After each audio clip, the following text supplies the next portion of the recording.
안녕하세요. 공지영 정도사입니다.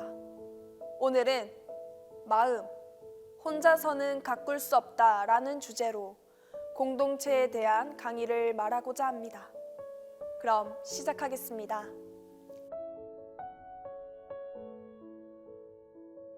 신학 교육에서 영성 개발은 중요합니다. 조각가에 비유하자면 조각가의 비결은 무엇이든 마음에 새겨진 대로 대리석 덩어리도 그렇게 보인다는 것입니다. 마음에 새겨진 것이 천사면 대리석 속에서 천사가 보이고, 마음에 새겨진 것이 악마면 대리석 속에서 악마가 보입니다. 마음에 새겨진 것이 하나님이라면 대리석 속에서 하나님이 보입니다. 그러므로 조각가에게 중요한 질문은 이것입니다. 내 마음에 새겨진 것은 무엇일까? 조각가의 비유를 통해 우리는 영성 개발이란 곧 마음을 가꾸는 일임을 알 수 있습니다. 아무리 잘 훈련받고 박식한 사역자라도 마음이 무지하다면 무슨 소용일까요? 머리로 아는 지식이 최종적으로 하나님께 다다를지 악마에게 다다를지는 마음에 달려 있습니다. 하나님의 말씀을 분석과 토론의 주제로만 여길 뿐 가슴으로 내려가지 않는다면 말씀조차도 사랑의 길잡이 대신 파멸의 도구가 되기 쉽습니다. 영성 개발에는 끊임없이 머리에서 가슴으로 내려가는 훈련이 필요합니다. 그래야 진정한 지식을 얻을 수 있습니다. 베네딕토의 전통에서 유래한 렉시오 디비나라는 용어는 성경을 묵상하는 독서법을 가리킵니다. 우선 가장 중요한 것은 하나님의 말씀을 읽는 일입니다. 성경을 읽으려면 우선 하나님의 말씀을 내게 주시는 말씀으로 대해야 합니다. 하나님은 말씀을 통해서 나라는 개인에게 자신을 계시하십니다. 성경을 렉시오 디비나로 읽으려면 먼저 경건한 마음으로 무릎을 꿇고 주의 깊게 읽어야 합니다. 독특한 상황에 처한 내게 하나님이 주실 말씀이 있음을 깊이 믿어야 합니다. 사실 성경은 1차적으로 정보서가 아니라 인간을 빚어내는 책입니다. 분석하고 검토하고 토론할 내용이기 이전에 우리를 양육하여 가슴과 머리를 하나 되게 하는 책이며 관상이 변치 않는 출처입니다.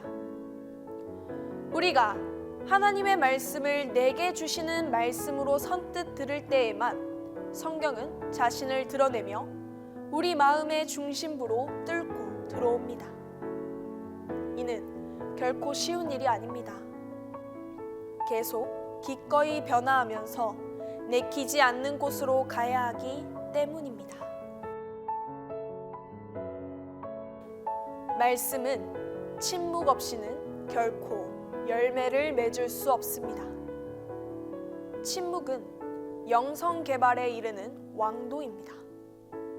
영적 삶에 진지한 관심이 있는 사람치고 침묵을 점점 더 갈망하지 않는 경우를 본 적이 없습니다. 진리를 제대로 알려는 사람일수록 혀는 곧 불이요 불의의 세계라 혀는 우리 지체 중에서 온몸을 더럽히고 라는 인식이 깊어질 뿐 아니라 침묵을 통해서만 성경 말씀이 머리에서 가슴으로 내려올 수 있음도 깨닫습니다. 마음과 생각이 우리 자신의 말로 가득 차 있는 한 하나님의 말씀이 가슴 깊이 들어와 열매를 맺을 여지가 있을 리 없습니다. 성경 말씀을 받아서 묵상하려면 침묵 속에서만 가능합니다. 그러므로 묵상이란 무엇보다도 하나님의 말씀을 침묵 속에 받아들여 반추하고 곱씹고 먹어서 우리의 살과 피로 삼는다는 뜻입니다. 침묵이 없으면 말씀의 내면의 길잡이가 될 수 없습니다. 말씀이 우리 마음속의 털을 잡고 거기서 소리를 낼 수 없기 때문입니다. 기독교 영성은 본질상 공동체적입니다. 공동체 생활과 따로 떼어서는 그리스도인의 기도 생활을 결코 바로 알 수 없습니다. 그리스도인의 삶에서 기도는 공동체를 낳고 공동체는 기도를 낳습니다.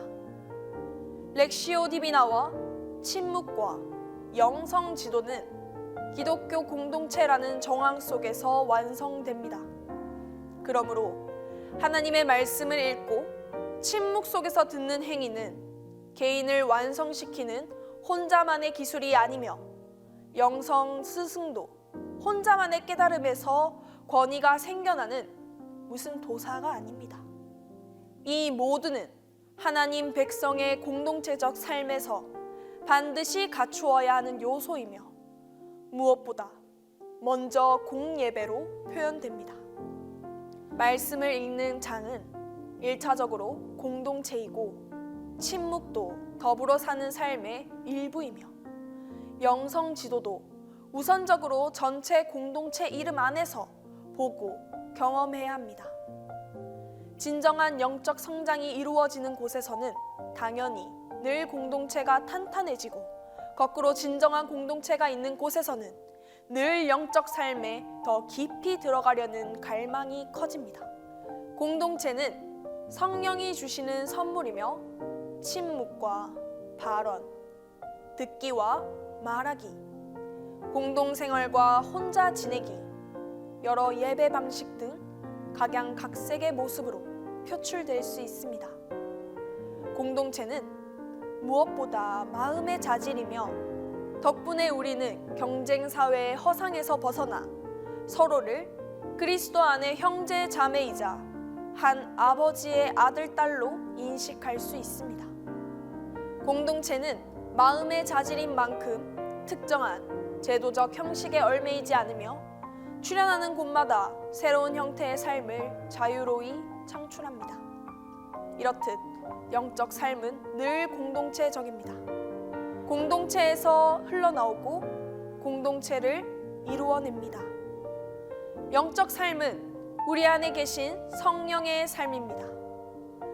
우리 마음의 중심부와 더불어 사는 삶의 중심부에 하나님의 영이 거하십니다. 그래서 기도와 공동체가 늘 함께 다니는 것은 놀랄 일이 아닙니다. 우리 안에서 기도하시는 성령이 또한 우리를 한 몸으로 연합하시기 때문입니다. 진리의 영은 우리를 무지에서 해방하십니다. 무지는 늘 우리를 속박합니다. 무지할 때 우리는 마치 내 힘으로 할 수 있다는 듯 새로운 세상을 위해 싸우고 마치 내가 최종 재판관인 양 이웃을 판단합니다. 무지할 때 우리는 세상의 미혹에 넘어가 많은 고통과 슬픔을 자초합니다. 영적 삶은 진리의 영이신 하나님의 영이 우리를 해방하시는 삶입니다. 성령께서 제자들을 자유롭게 하셨기에 그들은 박해와 투옥과 죽음조차 무릅쓰고 멀리까지 다니며 담대히 하나님의 말씀을 전파했습니다. 동일한 성령이 우리에게도 자유를 주셔서 죽음으로 치닫는 사회에서 새 생명의 증인으로 살게 하십니다. 이 새 생명은 예수 그리스도 안에서 그분을 통해 우리에게 주어졌습니다. 영성 개발을 통해 삶이 준비될 때 우리는 무지의 소치인 온갖 강박과 욕구에서 해방됩니다. 그리하여 비로소 세상 어느 곳이든 내키지 않는 곳에서까지 가서 자유로이 섬길 수 있습니다. 영성 개발의 결과인 자유로운 마음 덕분에 우리는 완악해진 세상의 한복판에서 하나님의 얼굴을 볼 뿐 아니라 각자의 전공을 살려 그 얼굴을 어둠 속에 사는 모든 사람에게 보여줄 수 있습니다. 이상 강의를 마칩니다. 강의를 마치고 난 뒤 기도 시간이 있습니다. 강의를 한 번 더 되돌아보고 기도를 통해 하나님께 내가 느낀 것을 고백하는 시간이 되시길 바랍니다. 이 강의는 유튜브와 교회 홈페이지에서 보실 수 있습니다. 감사합니다.